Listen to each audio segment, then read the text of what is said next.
Gym बैंको कहता है कि भाई इन्फ्लेशन 3% पे है, ठीक है। जॉब मार्केट वीक है कंपैरेटिवली, लेकिन अगर हम देखते हैं कि पॉपुलेशन ग्रोथ नहीं हो रही, ठीक है, बॉर्डर क्लोज हुए हुए हैं, इमिग्रेशन नहीं बढ़ रही कैनेडा यूएस के अंदर, और फिर जो आइस उनका जो दायरा है वो पकड़ पकड़ के लोगों को डिपोर्ट कर रहा है। उसके बाद अगर हम ये H1B का एलिमेंट ऐड करते हैं, तो इसका मतलब पॉपुलेशन तो हमारी बहुत कम होगी आने वाले वक्तों में, जो टैलेंट हमें चाहिए। तो उस हवाले से जॉब मार्केट वीक नहीं है, जॉब मार्केट ठीक है। और जॉब मार्केट ठीक है और इन्फ्लेशन पे है ये, और तब जब federal reserve interest rate cut कर रहा है, that could be something putting fire to the inflation. उसका पॉइंट ऑफ व्यू है। और इन्फ्लेशन अगर बढ़ जाती है तो दैट मीन्स फेडरल रिजर्व फिर मजीद रेट कट नहीं करेगा, and that could B bearish for stocks. तो उसका पॉइंट ऑफ व्यू है।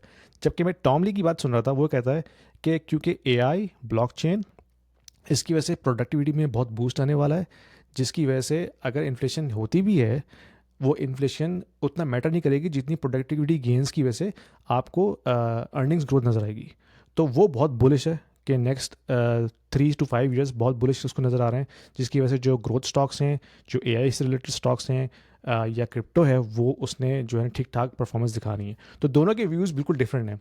तो मेरे ख्याल में हमें ऑफ कोर्स इस पर अपना व्यू रखना पड़ेगा, लेकिन मोस्ट लाइकली अगले 6 महीने बताएंगे कि इन्फ्लेशन वाकई में बढ़ती है कि नहीं बढ़ती।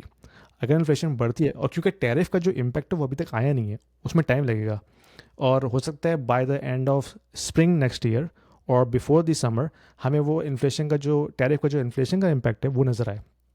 तो अगर इन्फ्लेशन बढ़ती है उसकी वजह से, then of course federal reserve फिर जो है ना अपने गैस पे से पैर डालेगा, कहेगा नहीं भाई अब तो मैंने रेट कट नहीं करने, बल्कि हो सकता है मुझे बढ़ाने पड़ जाए। फिर वो ऑफ कोर्स स्टॉक्स के लिए थोड़ा सा बेरिश होगा। लेकिन अगर ऐसा नहीं होता और वाकई में एआई की वजह से जो है ग्रोथ आती है, प्रोडक्टिविटी बढ़ती है, देन फिर स्टॉक्स और क्रिप्टो जो है वो ऊपर जाएंगे। बिल्कुल। अच्छा, इसके अंदर एक बड़ा इंटरेस्टिंग एस्पेक्ट है यूएई का, क्योंकि मैं यूएई में हूँ। तो लोगों को मैं उसके पॉइंट ऑफ व्यू से भी बताना चाहता हूँ कि अब यहाँ क्या सिचुएशन है। अब प्रॉब्लम ये होती है कि जब भी आप यूएई के यूएस के अंदर कुछ भी होता है ना इंटरेस्ट रेट से रिलेटेड, तो वो डायरेक्ट इम्पैक्ट आता है यूएई के ऊपर, क्योंकि दिरहम एंड डॉलर्स आर पैक्ड। और जब इस तरह की सिनेरियो आता है तो इकोनॉमी कुछ भी हो यूएई की, आपका वही चीज़ सेंट्रल बैंक यहाँ पर करता है जो यूएस ने किया हुआ होता है। तो यहाँ पर तो इस वक्त कोई ऐसा मसला नहीं था, ना जॉब्स का मसला है, ना लेट्स से ना आपकी ग्रोथ का मसला है।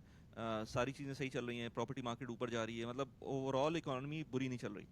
हम्म। तो अगर independent country, as an independent country देखा जाए यूएई को, तो यहाँ पर इंटरेस्ट रेट को हिलाने की ज़रूरत नहीं थी।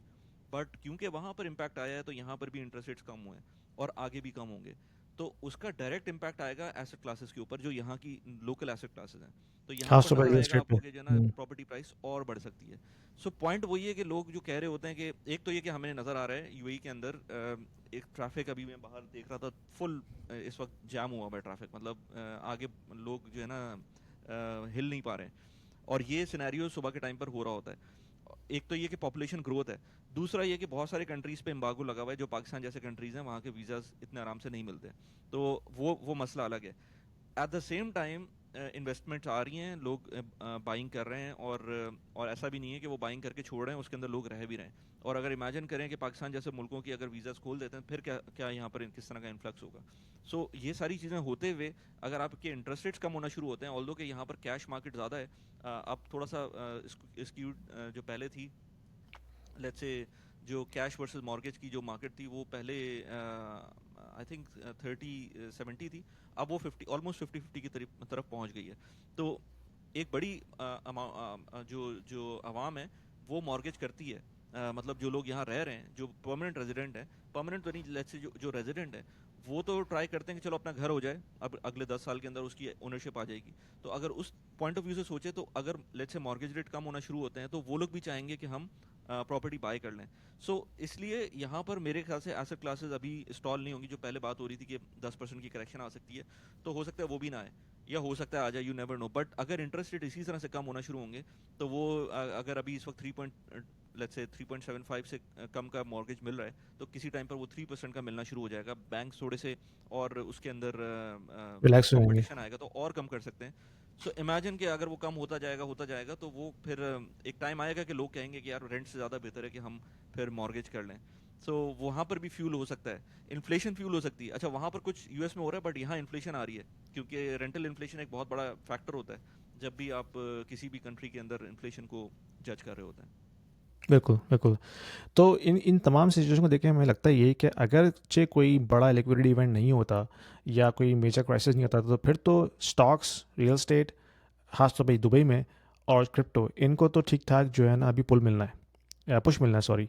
और हमें लगता है कि next 3 to 6 months I think are going to be very bullish, unless कोई कोई बड़ा क्राइसिस ना आ जाए बैंकिंग की तरफ से, या कोई लिक्विडिटी इवेंट नहीं हुआ